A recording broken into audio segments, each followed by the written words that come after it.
আপনি যখন নামাজ আদায় করবেন মনে করবেন আমি আল্লাহকে দেখছি, তথাপি যদি না হয় এবার মনে করবেন আমি আল্লাহ আমাকে দেখছি, আল্লাহ আমাকে দেখছি। দুটোর ভিতরে আমরা সহজটা পালন করি, আমি আল্লাহকে দেখছি, কিন্তু কঠিনটা আমরা পালন করতে পারি না। আমি ওই কথা ফিরে আসবো, চলেন আর একটা বার আগিয়ে যাও। ও বাবাজিরা, তাহলে উজু না থাকলে কি কি ইবাদত করা যায় আমি আপনার কাছে গড়গড় করে বলেছি। আপনার যদি শরীরটা খারাপ হয়, আপনি দাঁড়িয়ে দাঁড়িয়ে দাঁড়িয়ে দাঁড়িয়ে অন্তত 4 রাকাত নামাজ ফরজটা পড়ে নাও। আপনি যদি দাঁড়িয়ে নামাজ পড়ো, আপনার মাথা যদি চক্র দেয়, আপনি বসে বসে নামাজ পড়ো, পা গুটিয়ে নামাজ পড়লে পায়ের যন্ত্রণা যদি বেড়ে যায়, অবাস হয়ে যায়, ধিজে ধরে দেয়, আল্লাহর কেবলা দিকে পাটা লম্বা করে দাও। তোমার যদি উজু করলে তোমার রোগ জীবাণু যদি বেড়ে যাবার সম্ভাবনা থাকে, তুমি তায়াম্মুম করে নাও। মাথা ইশারা, মাথা ঝুঁকিয়ে সেজদা করলে মাথার যন্ত্রণা যদি বেড়ে যায়, তুমি ইশারা সেজদা দাও। ও আমার পশ্চিম পাড়া সোনার মানিকেরা, টাকা নেই হজ করো না, টাকা নেই যাকাত দিও না, টাকা নেই কোরবানি দিও না, টাকা নেই ফিতরা দিও না, টাকা নেই তুমি দেখা যায় মানুষকে দান করো না। তুমি মানুষের কাছ থেকে নিতে পারো, কিন্তু নামাজ এমন একটা বড় ইবাদত, টাকা থাকুক আর নাই থাকুক, মরণের যদি 5 মিনিট বাকি থাকে, ইশারা ইঙ্গিতে ইবাদত করে আল্লাহকে বোঝাতে হবে, আল্লাহ আমি যে আপনার গোলাম, এটাই হলো তার বাস্তবিক প্রমাণ। ও আমার সোনা মালিকরা, চলে না গিয়ে চলে যাওয়া যায়, লক্ষ্য করে দেখা যায়। ফের আমি আপনাকে বলছিলাম নামাজের প্রশংসার কথা বলছিলাম, আবার ঘুরে চলে এসেছি নামাজের ওই জায়গায়। তাহলে এবার আমি আপনাকে বলছি, আপনি নামাজ পড়বেন, আপনাদের এলাকায় মসজিদ আছে, আপনি নামাজ পড়বেন। মসজিদে যখন নামাজ পড়বেন, সব হুজুর আলেমরা আমরা একটা কথা বারবার করি, বাবা আল্লাহর ঘরের সঙ্গে সম্পর্ক রাখো, আল্লাহর ঘর মসজিদের সঙ্গে সম্পর্ক রাখো, আল্লাহর ঘরে তোমরা যাবা আসা করো। কথাটা ভালো, কিন্তু আমি আপনার কাছে ব্যাখ্যা দিচ্ছি কতটা ভালো আর কতটা কঠিন, একটু হিসাবটা নিয়ে যাও। সবাই তো বলি বাবা আল্লাহর ঘরে যাবা আসা করো, আল্লাহর ঘরের সঙ্গে সম্পর্ক রাখো। চলেন এবার ভালো যখন হয়েছে, এবার খারাপের দিকটাই একটাবার হিসাব নেই। আপনি মসজিদে চলে গেছেন, ইমাম সাহেব হুজুর ফজরের নামাজ পড়ে দোয়া করছিল, কিংবা জোহরের নামাজের পড়ে দোয়া করছিল, আর হঠাৎ করে বাংলা দোয়া করছিল। করতে ইমাম হুজুর এমন একটা বাংলায় আল্লাহর কাছে দোয়া চেয়েছে, আমরা বাংলা ভাষী মানুষ, ওই কথাটা আমার কলবে অন্তরে গেঁথে গেছে। হুড় করে চোখ থেকে পানি যখন জারি হয়, এতগুলো মুসল্লির মাঝখানে আমার চোখ থেকে যখন পানি জাহির হচ্ছিল, আর একটা ছেলে আমার পাশে মোনাজাত করছিল, উনি আর একটা মানুষকে কেনের গুতা নেড়ে বলে, দেখ চাচা কাঁদছে। ও বাবাজিরা, চোখের পানি বার করা অতটা সহজ নয়। আল্লাহ দয়া করেছে, আমার চোখ থেকে পানি জারি হচ্ছিল, আল্লাহর কাছে হাত তুলেছিলাম শক্তি ভরে, চোখ থেকে যখন পানি জারি হয়েছে, আমার হাতটা কম্পন হওয়া শুরু হয়েছে। আল্লাহ আমার কান্না দেখছে।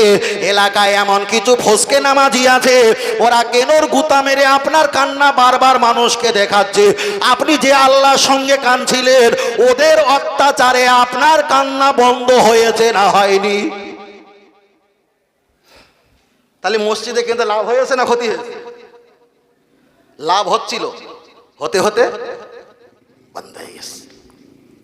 চলেন আপনার কাছে দ্বিতীয় নাম্বার বলি, আপনি মসজিদে নামাজ পড়তে গেলেন, আপনি যদি একটু দেরি করে নামাজ পড়েন, আর একজন আর ঠোঁট বুলাবে, সবা হুজুরের নামাজ পড়া হয়ে গেছে, অমুক চাচার এখন নামাজ পড়া।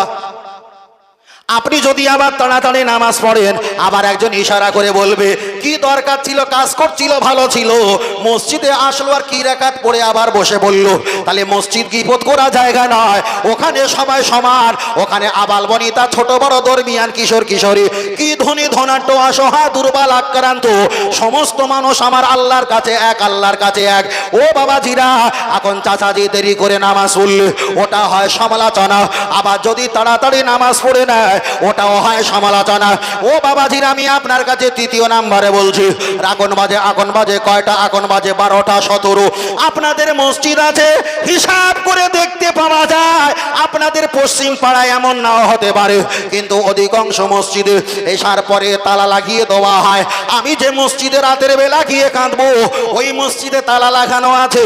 শুধু মসজিদে তালা লাগানো নয়, যেখানে আজান দেওয়া হয় অর্ধেকটা মাইকের ফোন ইঁদুর চালার মতো বার করে দেওয়া আছে আর টোটাল মেশিনগুলো লক আউট করে তালা মারা আছে। তাহলে মসজিদের মাইক নিরাপত্তায় মসজিদে নেই, আমি মুসল্লি নামাজ পড়লে আমার কি নিরাপত্তা আছে বলে মনে হয়?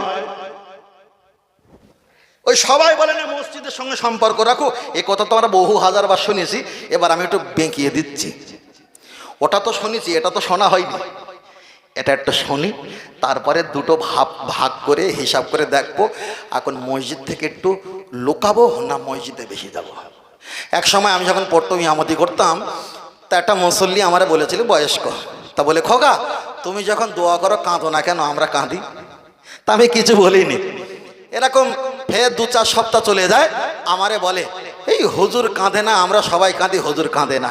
তা আমার একদিন রাগ আর সহ্য হয়নি, ভাই আমি কাঁদিনি, তোমার বয়স 65, আমার বয়স সীমিত, তুমি 65 বছরের ভিতরে কেতনা যে কি সর্বনাশ করেছো, হাত তোলার সময় ওই সিডি ক্যাসেটের কথা মনে পড়ে তাই তুমি কাঁদো, আমি তো অত ক্ষতি করিনি তাই আমার মনে পড়ে না, তাই কান্না আসে না। এটা একটা দিক। আমি বলতাম না, যখন বারবার করে যখন আমার এগেনস্টে কাঁদে না যখন রিপ্লাই দিচ্ছে, তখন একটাবার কমেন্টের জবাব না দিলে বলবে হুজুরকে যা বলছে হুজুর ঠিক বলিস, চল না গিয়ে যাই। ও আমার বাতির, আমি আপনাকে বোঝাচ্ছিলাম, তাহলে মসজিদের সম্পর্কে আর একটা কিছু তথ্য দেওয়া যাক। এবার চলেন আমি আপনাকে বোঝাতে চেয়েছি, মসজিদে আমরা নামাজ পড়ি, এখন 4 জন যখন আমরা আসরের নামাজ পড়তে গেলাম, গল্প করতে করতে যাই, মসজিদে 4 জন যখন একসঙ্গে যায়, 3 জন 4 জন, আমরা তো জিকির করতে করতে যাই না, আমরা কারোর না কারোর কথা নিয়ে গল্প করতে করতে আমরা মসজিদে চলে যাই। আবার যখন মসজিদে নামাজ পড়া হয়ে যায়, ওই 4 জন মুসল্লির ভিতরে একজন যদি ভিতরে নামাজ পড়তে দেরি হয় আর 3 জনা পোটের কাছে নিয়াত বেঁধে দাঁড়িয়ে থাকে, কখন বার হবে কখন বার হবে। ও বাবাজিরা, তাহলে মুসল্লি যাবার সময় গল্প করতে করতে গেছে, আসার সময় গল্প করতে করতে এসে, আমি আপনাকে বোঝাতে চেয়েছি চলেন এবার তাহলে মসজিদে আল্লাহর কাছে কেঁদে, ওখানে নিরাপত্তা নেই, ওখানে সমস্যা হয়ে যাবে। এবার যদি বলেন হুজুর রাত 12টার সময় আমি মসজিদে গিয়ে আমি একটু ওজিফা তরিকা মাস করব, আমি একটু তাহাজ্জুদ পড়ে আল্লাহ পাকের দরবারে একটু কান্নাকাটি করব, কথাটা অবশ্যই ভালো, কিন্তু একদিন কাঁদলেন কোনো সমস্যা হলো না, একটা পাকা কিংবা একটা লাইট জ্বালিয়ে দিয়ে আপনি ইবাদত করছেন, কাঁদছেন, আপনাকে কে কিছু বলবে না। একদিন গেল, 2 দিন গেল, 3 দিন গেল, 4 দিনের মাথায় আপনার মোড়ের মাথায় চায়ের দোকানে বলবে, ও বাবাজি মসজিদ তোমার বাপের সম্পত্তি নয়, সারা রাত লাইট জ্বালিয়ে তুমি ইবাদত করবে, তাহলে আমি মসজিদে যে কাঁদবো ইবাদত করব, এ সমাজ আমাকে থাকতে দেবে না। আবার এ সমাজ আলেমদেরকে দাওয়াত করবে, আর সেই আলেম বলবে বাবা আল্লাহর ঘরের সঙ্গে তোমরা সম্পর্ক রাখো, ঠিক না বেটি? এ সমাজ আলেমদের তাদের মসজিদে থাকতে দেবে না, আবার আলেমদের দাওয়াত করবে, আবার আলেমরা বলে বাবা সব সময় 4 দোকানে বসে থাকলে হবে, মসজিদে আজান দিতে যাও, নামাজ পড়তে যাও, নামাজ পড়তে যাও। তার মানে কি শপিং মলের মতো, তুমি যাও, যেটা কেনাকাটা পছন্দ হয় 2 রেখাত 4 রেখাত 3 রেখাত পড়ে তুমি চলে এসো, শুধু সই করে এসো যে মসজিদে গেলাম, মরে যাবার পরে গ্রামের লোক যেন তোর বেনামাজি বলে সার্টিফিকেট না দেয়। এইটি হলো সমস্যা, এই হলো সমস্যা। তাহলে মসজিদের কথা আমি রেখে দিলাম, এবার আমি মসজিদের কথা এখানে ছেড়ে দিলাম। এবার যদি বলেন হুজুর তাহলে আমি শুধু নামাজ, ফরজ নামাজটা পড়তে গেলাম, জামাতে নামাজ পড়ে চলে আসলাম, আমি তাহলে কি ঘরে নামাজ পড়তে পারো? ও আমার চাচাজি, আপনার বারান্দা ঘর আছে, আপনি বারান্দা ঘরে নামাজ পড়বেন, তবে আপনাদের আমাদের এলাকায় একটা ঘর করলে ঘরের বারান্দা 7.5 ফুট, খুব বেশি হলে 8 ফুট, এর বেশি তো বারান্দা হয় না।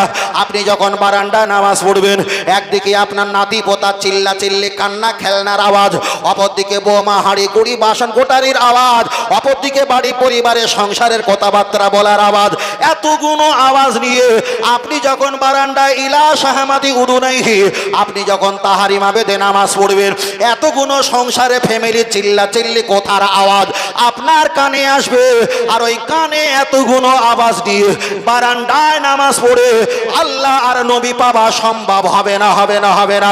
এবার যদি বলেন হুজুর আমি ঘরের ভিতরে নামাজ পড়বো, অবশ্যই ঘরের ভিতরে গিয়ে নামাজ পড়েন, ওটাও ভালো, ওটাও ভালো, তবে হিসাবটা নিয়ে যাও। আমাদের সমাজে ঘরের কামরা হয় 8x8 কিংবা 8x10, একটু বেশি হলে 10x12 আমরা ঘরের কামরা রুম বানাই। একটা 6-7 খাট একটা যদি ঘরে দেওয়া হয়, আর শোকেস আলমারি যদি রাখা হয়, সরু একটা জায়গা থাকে, আপনি যদি ওখানে ভালো করে নামাজ পড়েন, মাথার দিকে একবার আলনা আলমারি ধাক্কা মারবে, পিছন দিকে খাটের দেওয়ালি খাটের চেলা সেটা একটা ধাক্কা মারবে, তাহলে দুই দিকের ধাক্কা নিয়ে নামাজ পড়ে আল্লাহ আর নবী পাওয়া কি সম্ভব হবে? এবার মনে করবেন হুজুর তাহলে কোন জঙ্গলে গিয়ে নামাজ পড়বো? বাবু, পৃথিবীর যত ওলিয়া উলিয়া ছিল এইরকম বালা মুসিবত থেকে বাঁচার জন্য তারা জঙ্গলে যায়নি? গিয়েছিল। আমি চাইলে এখান থেকে আরো অন্য জায়গায় নিয়ে আপনাকে সুন্দরভাবে পরিষ্কারভাবে বুঝিয়ে দিতে পারি, কিন্তু অতদূর জঙ্গলে যাব না, বাড়িতেই থাকবো। চলেন। ও আমার জওয়ান যুবকেরা, আমি আপনাকে বোঝাচ্ছিলাম, তাহলে ঘরের কথা ছেড়ে দিলাম, বারান্দার কোথাও ছেড়ে দিলাম, মসজিদের ভিতরে কোটাটাও আমি ছেড়ে দিলাম, তাহলে আমি কোথায় গিয়ে কাঁদবো? কোথায় গিয়ে আল্লাহর কাছে কেঁদে কেঁদে আমি দোয়া চাইবো? চলেন আমি আপনার কাছে আর একটা লজিক বলি। আপনাদের এলাকায় হঠাৎ করে দুপুরবেলা সকালবেলা বৃষ্টি হয়েছে, আপনি হয়তো বৃষ্টিতে ভিজে ভিজে কাঁদবে, আর বৃষ্টিতে ভিজে ভিজে যখন কাঁদবে তখন তার ভিতরে রিয়াকশন, কোনো মনোভাব কিছুই নেই। এবার যদি বলেন হুজুর আমি রাস্তা দিয়ে যাব, আল্লাহর ভয়তে আমার চোখ থেকে হয়তো পানি জারি হয়ে যাবে, তাতেও সমস্যা। আপনার যদি রাস্তায় কোনো নাতি, কোনো দেখা যায় আওলাদ, কোনো পরিবার আত্মীয় আপনার যদি কাঁদতে দেখে, আবার দাঁড় করিয়ে চা খাওয়াবে, চাচা তুমি কাঁদছো কেন, কি হয়েছে বলো, তাহলে এখানে তো কাঁদলে ওরা দেখতে পেলে আরো সমস্যা। তাই আমি আপনার কাছে বলছি, আপনারা একটা টয়লেট বাথরুম ঘর করেছেন, 2 লক্ষ টাকা দিয়ে টয়লেট বাথরুম ঘর করেছেন, ওটা ভালো। আপনারা একটা বাইক কিনেছেন 1.5 লাখ 2 লাখ টাকা দিয়ে, এটাও ভালো। আপনারা সাইকেল বাইক রাখার জন্য একটা কামরা বানিয়েছেন, ওটা অবশ্যই ভালো। আপনারা কিচিং রুম বানিয়েছেন, রান্নাশাল বানিয়েছেন টাইলস পাথর দিয়ে, এটাও ভালো। আপনারা 3টে 4টে 5টা করে রুম কামরা বানিয়েছো, এটা ভালো। ও আমার চাচাজি, মসজিদে আল্লাহর কাছে কাঁদার সুযোগ পেলাম না, ঘরের বারান্দায় সুযোগ পেলাম না, ঘরের ভিতরে সুযোগ পেলাম না, তাহলে কোন জায়গায় কাঁদবো? হিসাবটা এবার নিয়ে নাও, কোন জায়গায় কাঁদবে। চলেন একটা বার এগিয়ে যাওয়া যাক। আপনার 4 কামরা 5 কামরা ঘর আছে, আপনার 1 বিঘা কিংবা দেখা যায় 10 কাঠা কিংবা 4 কাঠা 6 কাঠা 7 কাঠা আপনার জমি ভিটে বাড়ি আছে, আপনার বসবাস করেন। একদিকে ছাগল বকরি রেখেছেন, গরু রেখেছেন, আপনার বাড়ি নাতি পোতা বউ মা ছেলে পিলে সবাই বসবাস করে। ওই ঘরের সঙ্গে আলাদা আর একটা ছোট কামরা বানাও। ও চাচাজি, কামরা বানিয়ে ওখানে টুপি, ওখানে তসবি, ওখানে আতর, ওখানে জামা পাগড়ি কোরআন হাদিস রাখো, ওখানে একটা পাখা আর একটা বাল্ব রেখে দাও, ওখানে শুকনো খাবার বিস্কুট আর মুড়ি পানি রেখে দাও, তোমার যা ওষুধ প্রয়োজন হয় ওখানে তুমি রেখে দাও। ইমাম সাহেব ফজরের আজান দেওয়ার আগে 1 ঘন্টা আগে উঠে 10 মিনিট প্রসাব পায়খানা করে উজু করে নাও, তারপরে ওখানে তাহাজ্জুদ নামাজ পড়ে, রাতের বেলা সব ঘুমিয়ে পড়েছে, আল্লাহর কাছে নামাজ পড়ে ইবাদত করে সেজদা গিয়ে হাত তুলে আল্লাহর কাছে কাঁদো। তুমি যখন কান্না না আসবে, কান্নার ভান করো, কান্নার অনুশোচনা করো। একদিন চলে গেল, কান্না আসলো না, টেরাই করলো, কাজ হলো না, টেনশন করো না। 1 সপ্তাহ 2 সপ্তাহ 1 মাস 2 মাস হয়ে যাবে, তাহাজ্জুদ পড়তে পড়তে পড়তে পড়তে চোখ থেকে যখন পানি জারি হয়ে যাবে, আর চোখ থেকে পানি যখন জারি হয়ে যাবে, তখন মনে হবে অমুক জন খোকা ভালো কথা বলেছিল, মসজিদে ইবাদত করেছি 40 বছর, এমন করে কাঁদার সুযোগ পাইনি। ঘরের বারান্দা ঘরে আমরা ইবাদত করেছি, এমন করে কান্নার সুযোগ পাইনি। ছোট একটা কামরা বানাবে, ওই কামরা কেউ থাকবে না, শুধু আপনি একা থাকবে। আল্লাহ তসবিহ তেলাওয়াত করে নামাজে সেজদা গিয়ে আল্লাহর কাছে হাত তুলে দোয়া চাইবে। চোখ থেকে যখন পানি জারি হয়ে যাবে, তখন তোমার হৃদয় কলব অন্তর বলে দেবে, এই কান্না মনে হয় আমার আল্লাহ কবুল করেছে। আর একটু জোরে হবে না? তাহলে এখানে প্রমাণ হয়ে যায়, শুধু নামাজ নামাজ নামাজ নামাজ বলে বলে গাল থেকে ফেনা উঠে গেল। বলে নামাজ পড়িস, হ্যাঁ নামাজ পড়িস, 5 ওয়াক্ত নামাজ পড়, নামাজ নামাজ। ও তো নামাজ সাধারণভাবে পড়ছে, সেও সাধারণভাবে পড়ছে। বৌমার কষ্ট হচ্ছিল, কেঁদেছি, ছেলে অ্যাক্সিডেন্ট করেছিল, কান্না করেছি, ফসল কম হয়েছে, কান্নাকাটি করেছি, বাইক থেকে পড়ে গিয়েছিল, কান্নাকাটি করেছি, ব্যবসায় লস হয়েছে, কেঁদেছি। কিন্তু নিজের জন্য কি একবারও আল্লাহর কাছে কেঁদেছি? সব তো পরের জন্য। নিজের জন্য ভাই আমার কথা কি কষ্ট পাচ্ছেন বাবু? আমার কথা অসুবিধা হচ্ছে নাকি ভাই? আমি আপনার কাছে কোনো ঘটনা বলেছি, কোনো জীবনী বলেছি, কোনো কাহিনী বলেছি? শুধু নামাজের কথা শুনেছিলেন তাই নামাজটা সামনে রেখেছি, কিন্তু এমনভাবে ঘুরিয়ে ফিরিয়ে বলছি যা সাধারণভাবে না বলে একটু অসাধারণভাবে বলার চেষ্টা করছি, না কি বাবু? এটাই তো। তাহলে কত শরীফ পড়ি আল্লাহুম্মা, জোরে পড়তে হবে। ও আর আধা ঘন্টা বাকি আসতো, তাই সালাম পড়বে তুমি। ওয়ালা আলি সাইয়্যিদিনা, গোলাপ নীলম, সবস্তা নেই। গোলাপ নীলম, গাধা নীলম, নীলম রজনী গন্ধা, মনের সুখে মালা গেঁথেছি সকাল থেকে সন্ধ্যা। তবে একবার দেখা দাও যদি ও গো কামলি ওয়ালা, একবার দেখা দাও যদি ও গো মদিনা ওয়ালা, হাসি মুখে পাঠাবো তোমায় হাজার কি আমের নজরানা। বলো বলো ইয়া রাসূলুল্লাহ। তুমি বক্সে সাউন্ড দিচ্ছ না, আমার শুধু গলার জোর বলে বলছি। আমার যদি আগে যে বক্তা বলছিল ও আসলে বুঝতেই পারতে, তাই না? শুধু আমার গলার জোর বলে বলছি, একটু সাউন্ড দাও আর ইকোটা হালকা বাড়িয়ে দাও। 30, 20 বার 40 বার বলা যায় না, বুঝলেন না? যদি আমার আরেকটা জলসা থাকতো তোমার সঙ্গে বিশাল কিছু হতো, শুধু নেই বলে কোনো কিছু বলিনি। তার কারণ গাড়িতে বসবো যেন জামাই ভাঁজ না হয়, কেন গাড়ি নিয়ে 5 টাকা ভাড়া, আর আয়রন করতে গেলে আবার নেবে কত 12 টাকা, তাহলে পড়তেছ কত 17 টাকা। কথা বুঝলেন না? হ্যাঁ একটু বাড়িয়ে দাও। বললো ইয়া রাসূলুল্লাহ ইয়া হাবিবাল্লাহ, আর জোরে ইয়া রাসূলুল্লাহ। সাদা ফুলকে পোষণ করি তুমি রংটি কোথায় পেলে?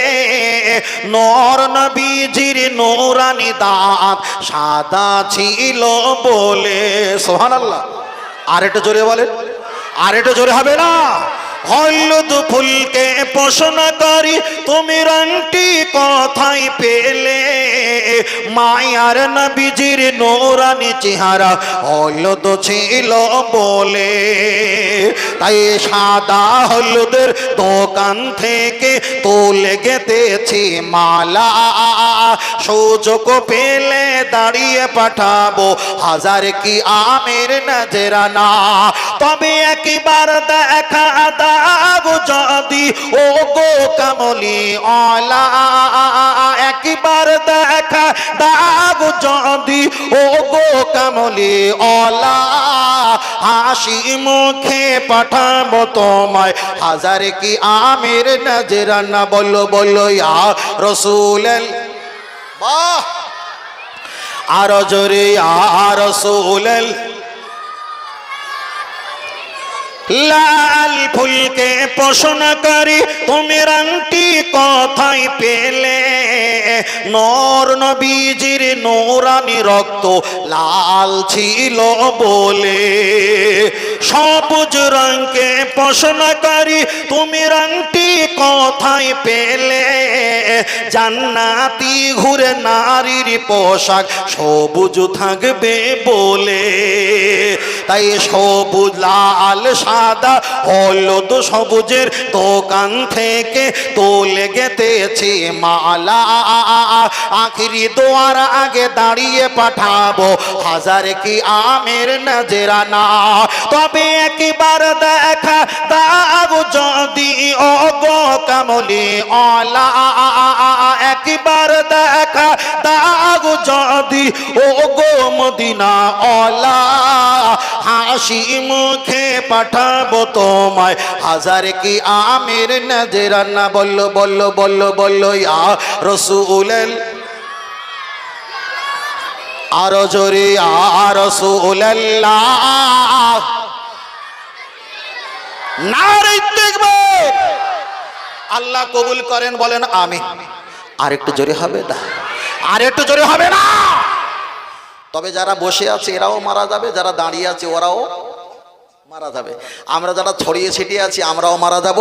মায়েরা, এটা প্রজেক্টর তো বাবু, ও মায়েরা যারা দেখছে ওরাও মারা যাবে, একদিন যাবে না, করলো নামসে যায় কত মারা যাবে, কেউ আগে আর পরে।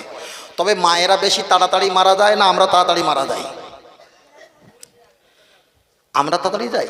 ভাইয়ের মানে খুব রাগ, বিরাট রাগ, মানে আমাদের মতন উনিও দগ্ধ হয়ে আছে। কথা বুঝতে পেরেছো ভাই? ফোন নাম্বারটা নিয়ে রাখিস। তাহলে আমরা বেশি মারা যাব না নারীরা বেশি মারা যাবে? এবার বলবেন যে হুজুর কে মারা যাবে আগে পরে, এটা আল্লাহ ভালো জানে। তবে শেষ সময় পুরুষের সংখ্যা কমে যাবে, মরতে মরতে নারীর সংখ্যা বেশি হবে। তবে আমাদের চাইতে নারীরা একটু দেরি করে মরবে। কেন বলেন দিনী? আমাদের থেকে ওদের শরীরটা অনেক সুস্থ। সুস্থ না?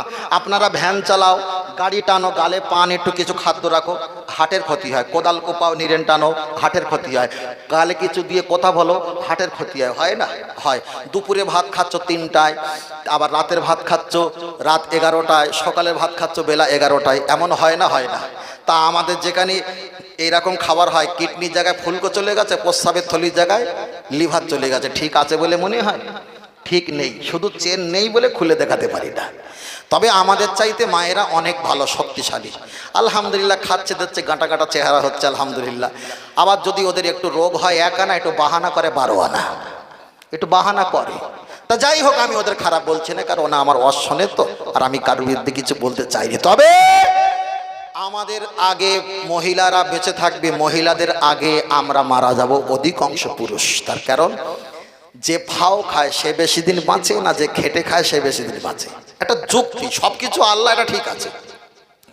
যে বসে খায় সে বেশি দিন বাঁচে, আর যে খেটে খায় সে তাড়াতাড়ি বুড়ো হয়ে যায়। এটা একটা যুক্তি।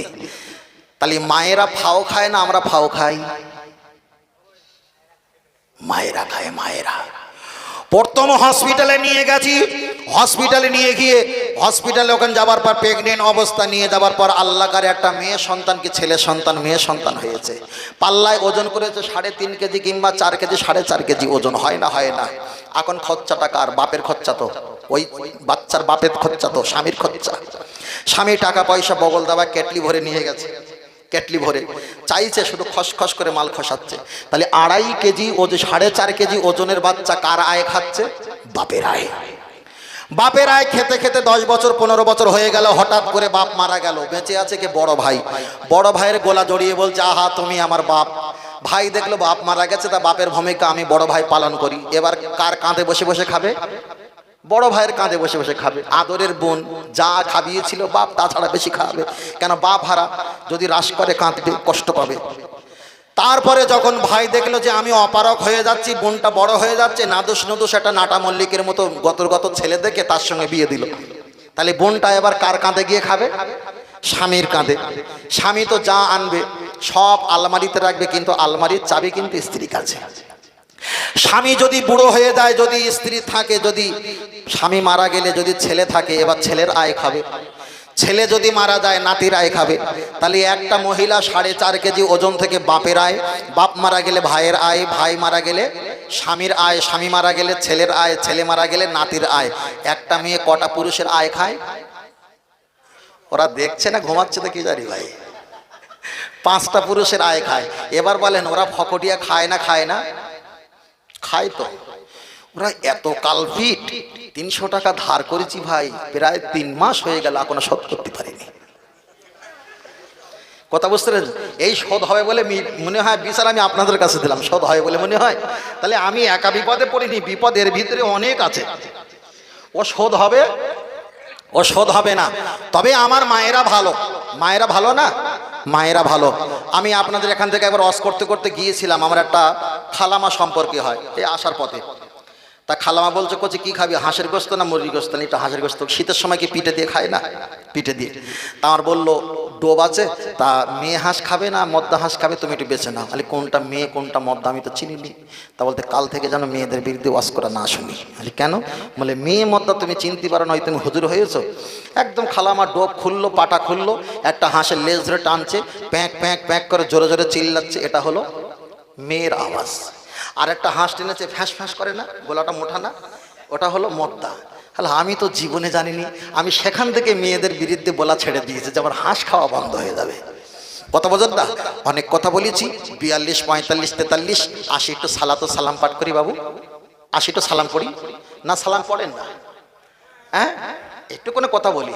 ওই নদিয়াতে এক জায়গায় জলসা হয়েছিল, একজন হয়েছে আজানগাছি হুজুর আগে, আর মাঝখানে থাকবে আহলে হাদিস সেই রাজমিস্ত্রি, আর শেষে থাকবে ফুরফুরার দলের একটা যে কোনো একটা হুজুর থাকবে। তা আমার মতন 1.5 পাতা হুজুরই দাওয়াত করেছে। তা ওরা তো যা ওয়াজ করেছে, কেউ ইংলিশ বলতে কেউ বাংলা বলছে, ইংলিশ বাংলা কোরআনের আয়াত পৃষ্ঠাতে চুরমার করে লে যাচ্ছে।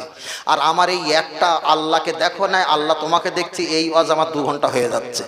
তা আমি উঠে বলছি কি করব, কিছু তো করার লাইন নেই। তা আমি উঠে বললাম, 2টো জন্তু যে বকে গেল, কিছু বুঝতে পেরেছো? তা ছেলেরাকে সবাই বলবে হ্যাঁ বুঝতে পেরেছি। আমাদের যারা দলের প্রোটেকশন ছিল তারা বলে হুজুর বুঝতে পারিনি। বলি খেলা আবার শুরু। এমন খেলা শুরু হয়ে গেছে, ওদের দলেরা আমার উল্টো পাল্টা বলতে বলতে তীর কেটে ছুট মেরেছে। বলি হয় সার নাই সর, তাই ভিড় করা যাবে না। যেখানে যাই আহলে সুন্নাতুল জামাতের যতটা এলেম আছে সেখানে গিয়ে ব্যক্ত করি, তবে দুজাবা এ মফিজুল জীবনে হয় না, দুজাবা জীবনে হয় না। অনেকে দেখেনি যেখানে যেরকম সেখানে সেরকম করে, আমি নয়।